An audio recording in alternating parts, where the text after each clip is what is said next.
Abu Huraira was the most prolific Hadith narrator in the Sunni tradition.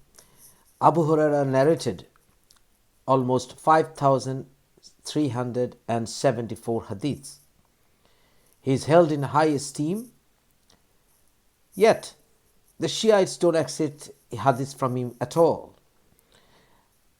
Because as a Shiites, they question his integrity, his time with the Prophet, which was allegedly just over 2 years, and they also question whether he was even there with the Prophet for more than 2 years or even 2 years. They also question whether he was under the wings of the Umayyad caliphs who had slaughtered the family members of the Prophet. We don't know much about his background, where he came from. These are all questionable. And about his family background, when he had converted to Islam. But what if I tell you we don't know his name even? Abu Huraira is his kunya, that means nickname, given allegedly, probably, by the Prophet himself, because he used to love kittens. And even that story has several versions. One version will tell you that he got that name when he was in his homeland. And there are several other versions, as I said. But what if I tell you we don't even know his actual name?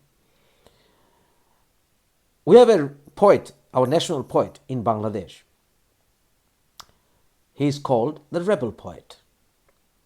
Well, in that sense, that was his kunya, or the title that we had given him because of his style of writing. But we know his name. He's our national poet. He was living in the early 19th century, and he wrote prolifically, held in high esteem.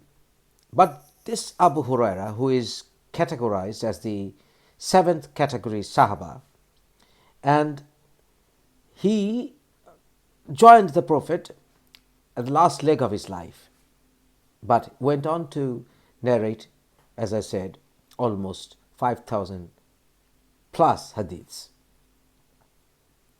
That makes like in an average 7 hadiths per day during his stay with the Prophet. And of that, he was somewhere else working as a muaddin or a caller of prayer as well. But as I said, what if I tell you we don't even know his name, his real name? From Islamic sources, we are given at least 15 different names. And the names will include names like Sakin, Amir, Borir, Said, Abd-Am, and also Borir ibn Ashraka, Said ibn al-Harith, Abdul Rahman ibn Ghanam, Abd ibn Ghanam, Abd Nahim ibn Amr, Shams ibn Amr, Omer ibn Amr, Abd Shams ibn Sakir, blah, blah, blah, blah, blah. So we don't even know much about his name. We are never sure about his name. So you are trying to tell me that someone like him, who is considered to be the father of all hadith narrators, father of all hadith collections, because his student, Munabe, was the first man allegedly in Islamic history to collect hadiths.